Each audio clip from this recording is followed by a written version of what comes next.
Hey gang, Josh here. Just a quick question for you. What do you know about friendship?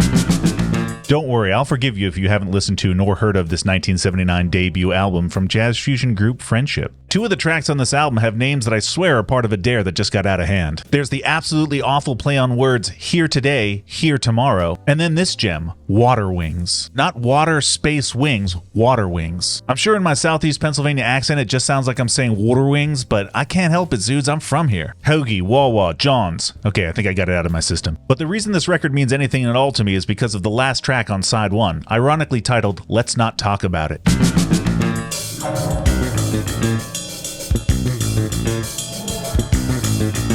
Oh, it sounds kind of familiar? Maybe you heard it in a sitcom or like in a commercial? Yeah, it sounds a lot like the underground theme from Mario Brothers. Like exactly like it. Question now is, did beloved composer Koji Kondo steal this riff from a 70s jazz fusion group? And the definitive answer to that question, gang, is maybe. Friendship wasn't exactly a popular band and they didn't have any hits on the radio, but jazz fusion was a popular genre in Japan. That said, Kondo took inspiration from other artists and groups when composing music for many of Nintendo's early games. For example, you don't have to listen very closely to hear elements of Deep Purple's song April in Kondo's dungeon theme from The Legend of Zelda.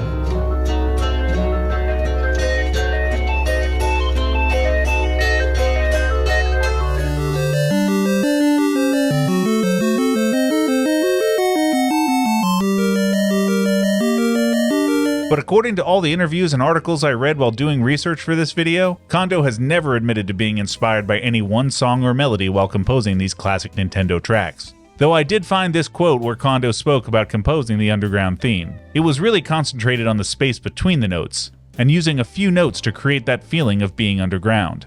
Gang, that is some straight up jazz talk if I ever heard it. Sounds like she's hitting a baby with a cat. You have to listen to the notes she's not playing. I can do that at home. Fun little side note, the main guy behind Friendship is named Lee Ritenour. He's played guitar on albums by Pink Floyd, Aretha Franklin, and a whole lot more. And he's been nominated for an insane amount of Grammys, including winning one in 1985 for a track called Early AM Attitude.